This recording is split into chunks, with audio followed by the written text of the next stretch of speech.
Porque primero, el petróleo argentino es para los argentinos.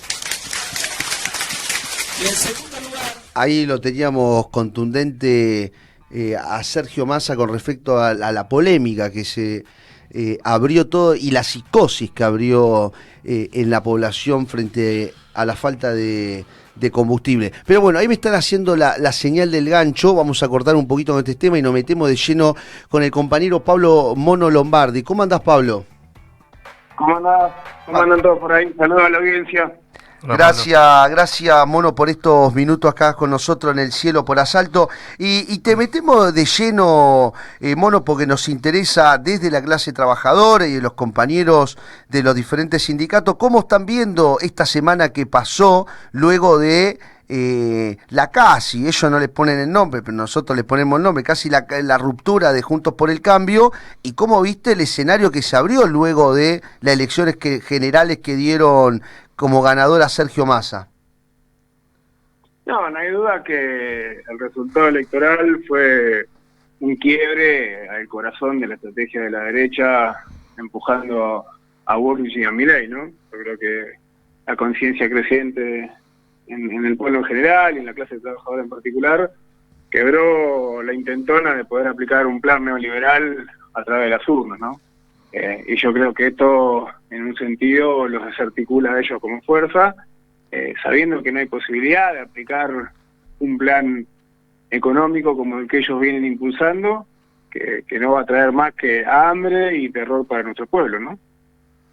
Y ahora, y frente a elección, recién hablábamos hace un ratito, Mono, en la editorial del programa, donde empieza a aparecer con mucha más fuerza, podemos decir en la jefatura de este acuerdo, la figura de Mauricio Macri. ¿Cómo ves el escenario en estas 2 semanas que faltan para el balotaje? No, yo creo que tienen que muestran cada vez más la hilacha, ¿no? Es decir, la necesidad desenfrenada de los grupos económicos concentrados a escala planetaria por salir a succionar en la terrible crisis en la que se encuentran en escala mundial, ¿no? De salir a succionar los recursos del conjunto de los pueblos del mundo, hace que sus patas locales tengan este comportamiento, ¿no? Está claro el escenario mundial que estamos viviendo, está claro que estamos en presencia del hundimiento del imperio tal cual lo conocimos, solo con mirarlo del Medio Oriente, más allá de las luces de colores que intentan mostrar, estamos viviendo el hundimiento del sionismo como proyecto expansionista imperial, y me parece que eso después repercute en cada uno de los estados nacionales, en donde ese orden mundial que conocimos hoy se está desvaneciendo, ¿no? Cristina hablaba de placas tectónicas que se están moviendo. Bueno, estamos en una época de cambio, de profundo cambio, ¿no? Y esas patas locales que en su momento jugaron de gendarmes de esos grupos económicos acá, hoy ya no pueden construir fuerza social, porque el mero hecho de querer aplicar esas políticas acá hace que las grandes mayorías quedemos por fuera de todo. Y no te estoy hablando solamente de los humildes y los laburantes, ¿no? Sino que revientan cualquier posibilidad de proyecto nacional. Entonces, es muy complicada la situación de ellos, por eso también tenemos que estar muy atentos a la violencia que demuestran, ¿no? Porque es el ABC de los golpes, ¿no? Uno mira cómo están operando. Primero intentan ahorcarte a través de todos los mecanismos financieros, ¿no? Donde la deuda por excelencia es el mecanismo de estrangulamiento que tienen de la forma en la que se te imponen primero los planes económicos para después imponerte las políticas que ustedes desarrollan, ¿no? Complicados en este mundo, es decir, visto que la caída del peso objetivo que tenía el dólar como moneda mundial y por ende también la posibilidad que ellos tienen de seguir ahorcando financieramente a los distintos pueblos del mundo que deciden enfrentarlo, donde tuvimos la última muestra, ¿no? Con las relaciones crecientes nuestras con respecto al BRIC, que ahora el 1 de enero entramos como parte, ¿no? Y en ese nuevo orden mundial que se empieza a reconfigurar, esa herramienta de triangulamiento empieza a quedarle caduca y tienen que pasar al segundo paso, que es directamente el boicot económico.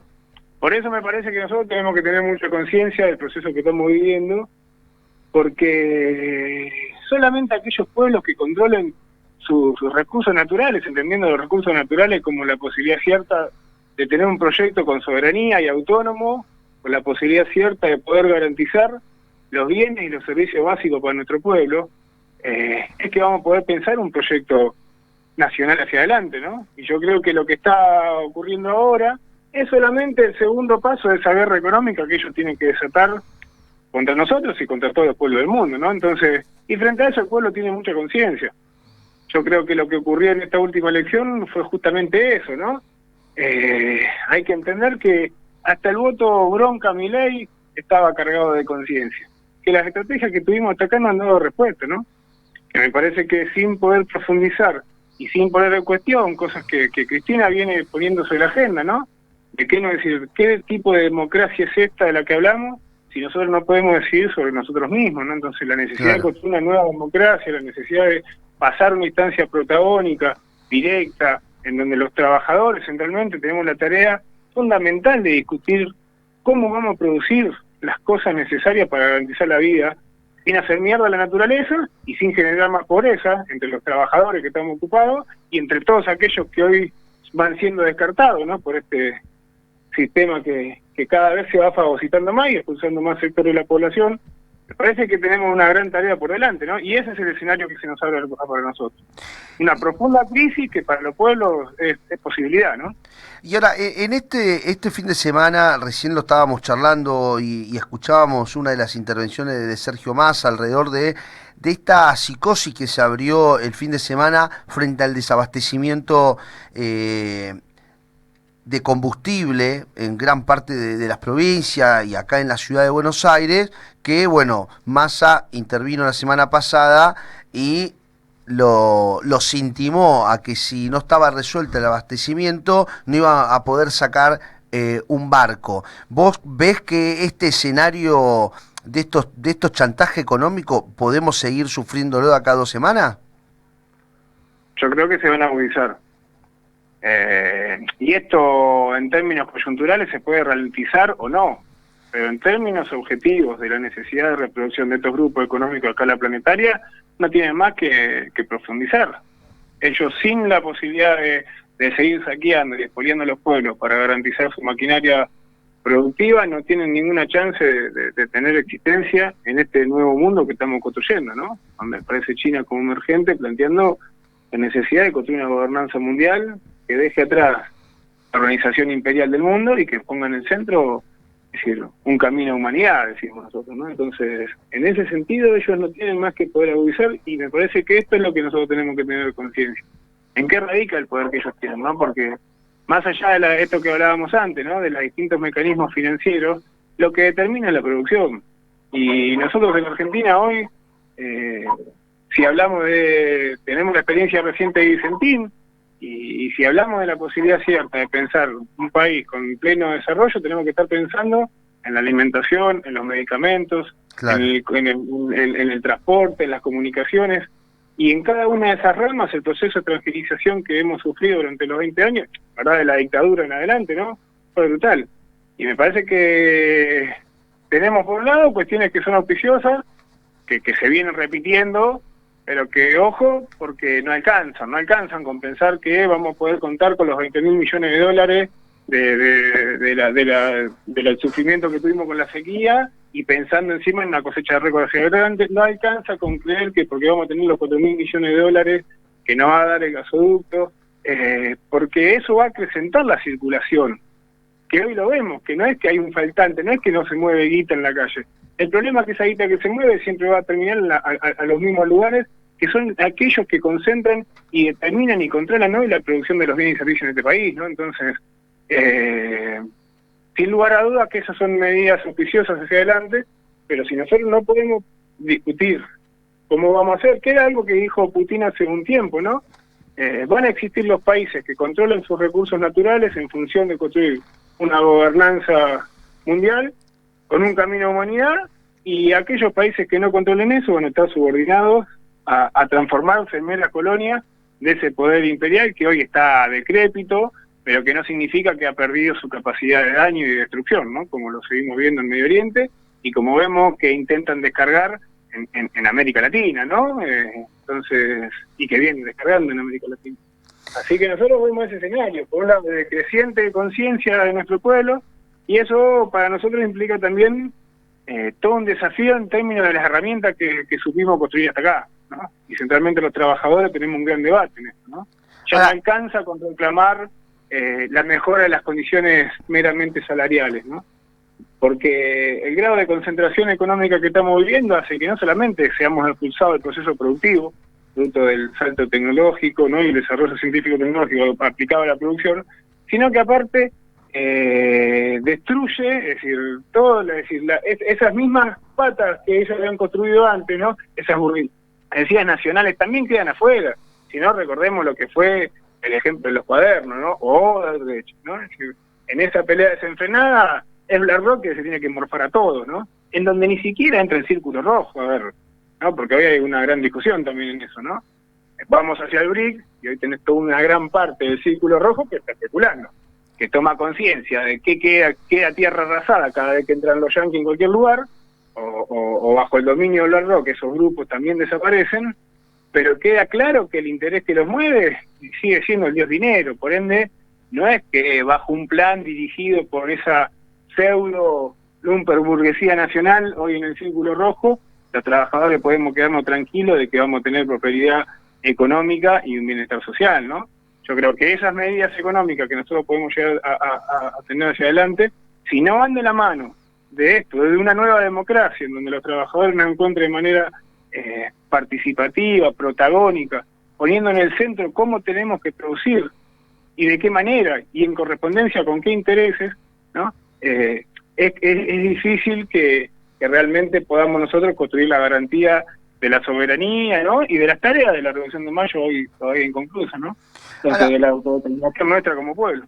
Ahora, en esto que planteaste sobre el rol de los trabajadores en este escenario, bueno, yo te quería consultar porque hay un sector que ha sido ponderado luego de las elecciones generales, ha sido el movimiento obrero que luego del resultado de las PASO ha pasado a tener un lugar de protagonismo en la campaña. Se vio una CGT mucho más unida, una CGT llevando ciertos proyectos adelante que lo ponen en perspectiva de discutir el futuro del trabajo, como la reducción de la jornada laboral, la eliminación del impuesto a la ganancia, el quite del IVA, y donde el movimiento obrero pasó a tener protagonismo en la campaña electoral de Sergio Massa. ¿Cómo ves al movimiento sindical, digamos, con perspectiva a un próximo gobierno de Sergio Massa?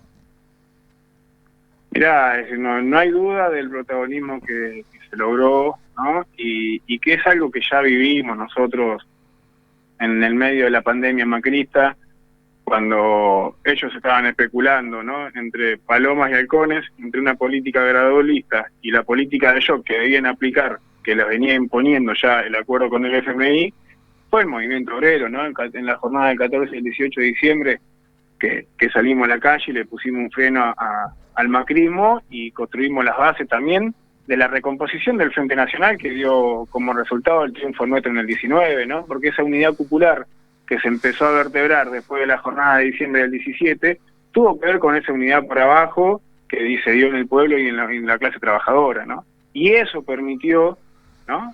Reavivar, ¿no? A cierta dirigencia y que entienda que hacía falta construir esa unidad, ¿no? Es unidad que está claro que no alcanzó, ¿no? Porque sin una postura programática que ponga en el centro justamente estos problemas estructurales de los cuales estamos hablando, es difícil, ¿no? Que atendiendo solamente las manifestaciones resolvamos las causas. Entonces yo creo que acá se da ese mismo proceso, ¿no? Con epicentro en la provincia de Buenos Aires, con un gobernador que viene planteando abiertamente la necesidad de la participación directa de los trabajadores en la vida social de nuestro pueblo, ¿no? Con claras definiciones también con respecto a la necesidad de confrontar con el proyecto que se plantea a la derecha. Y repito, ¿no? Con un desafío muy grande, porque es cierto que las herramientas construidas hasta aquí en los marcos de la lucha meramente reivindicativa gremial son un freno a la hora de poder pensar un todo sistémico, ¿no? En un mundo que se ha ido concentrando, centralizando, donde las cadenas de valor hoy son globales, donde un mismo producto para su proceso es desarticulado en 20.000 partes, la lucha o la forma organizativa nuestra, meramente por actividad o por rama, impide ver ese todo sistémico al cual nos enfrentamos. Por esto también es muy importante pensar ¿no?, nuestra organización. Se viene planteando, ¿no?, que no hay salida gremial sin salida política. Ahora, la salida política tiene que tener contenido, que estamos viviendo un momento en donde la crisis sistémica ha hecho estallar los estados nacionales tal cual lo conocimos. Entonces, las formas organizativas nacionales que teníamos nosotros también como gremio, hoy ya no dan respuesta, y esto requiere pasar a tener un plan político de los trabajadores que pongan en el centro justamente el conjunto de la producción de las distintas ramas, justamente, valga la redundancia, de producción y de servicios, para desde ahí pensar cuáles son nuestras tareas, ¿no? Si nosotros no somos capaces de trabajadores que tenemos un mismo grupo económico por delante, como en este caso el Grupo Clarín nosotros, en donde estamos los canillas, estamos los gráficos, estamos los periodistas, estamos los trabajadores de la televisión, los camioneros, es decir, 5 gremios contra uno solo, es decir, che, gana el que está menos dividido, ¿no? Entonces me parece que en este sentido los trabajadores tenemos un profundo debate que dar, en donde hay que superar y hay que animarse a discutirlo esto, ¿no? Porque de nada vale una reivindicación inmediata salvando la defensa de un solo sector o una defensa sectorial cuando después somos derrotados de conjunto, ¿no? Entonces, y vale bien que esta discusión la demos los trabajadores hacia el interior nuestro, ¿no? Tenemos que poder superar las instancias estancas que hoy tienen nuestra representación gremial, y esto no es un problema solamente de los sindicatos o de las organizaciones gremiales, ¿no? Es un problema que cruza a la política de su conjunto. No vamos a resolver el problema nacional o el problema del conurbano bonaerense, nosotros decimos, ¿no?, como un destacamento de los trabajadores en Buenos Aires, desde la organización, desde el intendentismo o lo compartimentado de los municipios, ¿no? Donde lo que prima es la disputa por el reparto de un presupuesto, en donde lo que tenemos que poder ver es que hay un todo, que es ese conurbano, que hoy le puso un freno al avance de la derecha, donde vos tenés la concentración de trabajadores más grande de la Argentina, ¿no? Y eso tiene una identidad propia, que es la misma identidad que se forjó cuando fuimos expulsados a partir de la década del 30 y éramos los cabecitas negras, que en el corazón del conurbano fuimos el motor de esa gran patria que pudimos construir en el peronismo, y que me parece que hoy tenemos también ese mismo desafío, ¿no? Desde este conurbano que ellos quieren fracturar, que ellos quieren dividir, donde tienen planes que te lo dicen abiertamente, ¿no? Desde Bullrich, no la Patricia, sino el otro, con Valenzuela, con Ritondo, con Pagni, que salen abiertamente a plantear la necesidad de quebrar el nudo, ¿no?, del conurbano, porque saben que lo que tienen que quebrar es la columna vertebral y no permitir que seamos cabeza de un proyecto nacional los trabajadores, que somos los únicos que en su profundo interés como clase puede realmente garantizar el bienestar para el conjunto del pueblo, ¿no? Entonces, ellos tienen mucha conciencia que tienen que fracturar el conurbano, que necesitan extender su dominio político, ideológico, cultural, más allá de la General Paz.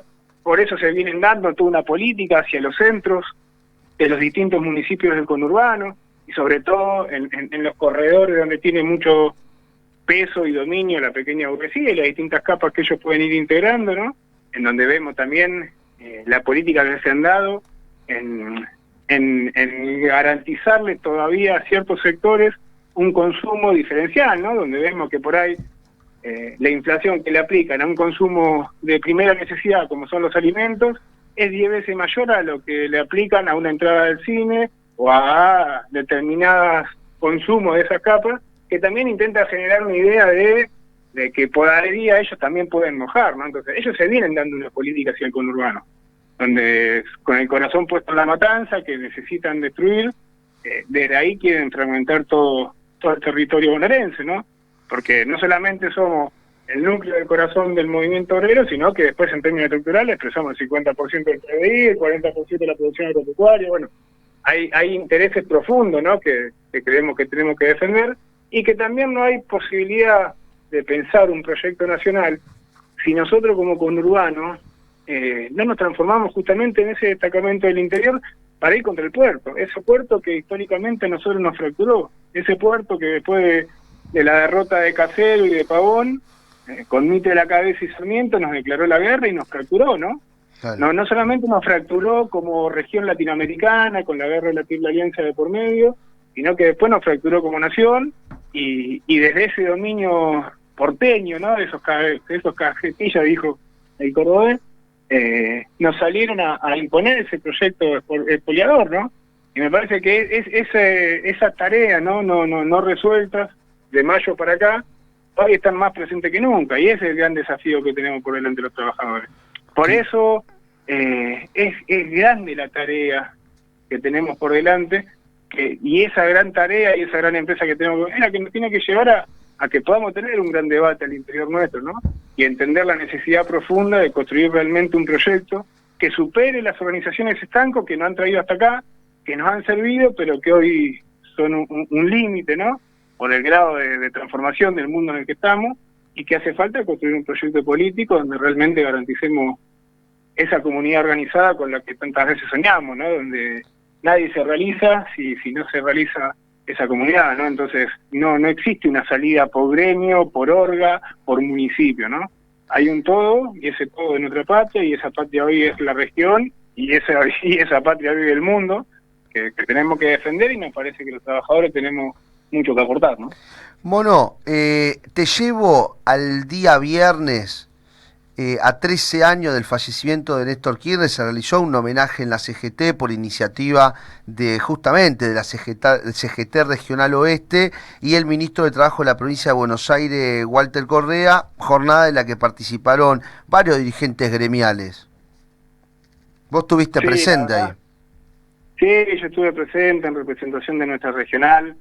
Yo soy canillita y soy, también de la regional CGT Oeste, que nosotros con mucho orgullo, hace unos años ya, como iniciativa, tomamos, tuvimos la propuesta de poder hacer que descanse el busto de Néstor en nuestra casa, que es la CGT, ¿no? Que es la casa de todos los trabajadores. Y desde ahí que todos los 27 conmemoramos, ¿no? Y la verdad que es una conmemoración que es un hito de unidad, ¿no? En donde para nosotros Kirchner fue un hombre que se hizo cargo de su historia, ¿no? Que se hizo cargo de su historia y que vino para nosotros, una generación que somos hijos de esa generación diezmada, que nos criamos en la oscura noche de los 90, donde nos habían dicho que era el fin de la historia.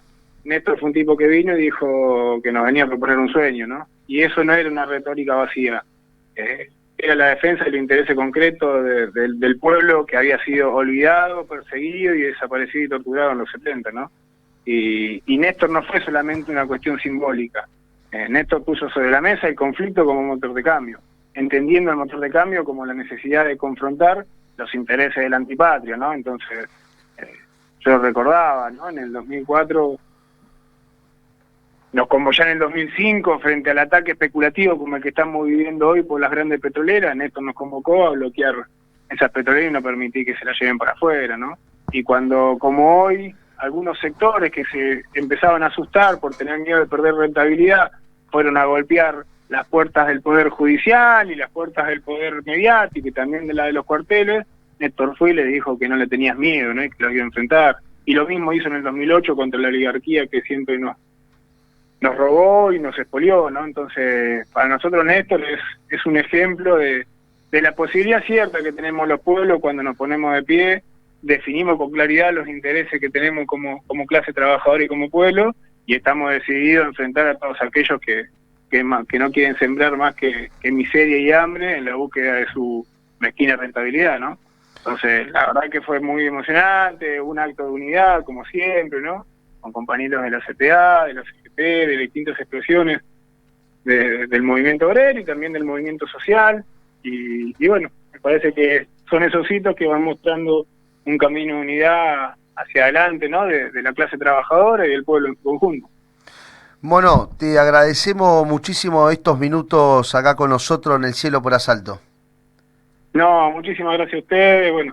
Mi saludo grande para toda la audiencia. Abrazo grande, Mono. Dialogábamos con Pablo Mono Lombardi de la CGT Regional Oeste y del Sindicato de Canillita. Y justo antes de irnos a un corte, ¿me ibas a decir algo? No, que siempre es interesante el análisis de Mono. Es muy interesante, por eso veníamos queriendo hablar con él ya del lunes pasado, pero esto que estábamos hablando recién de la falta de combustible y de la advertencia o la intimación de Sergio Massa el fin de semana, le recomiendo a los oyentes una nota en Radiográfica de una entrevista que dio Julio De Vido en Punto de Partida hoy a la mañana. Es correcta la decisión de cortar exportaciones si el mercado no está abastecido. La recomiendo para adentrarnos en este conflicto de la falta de combustible. 15:39, nos vamos a un breve corte y ya volvemos en unos minutitos. Pone la gráfica.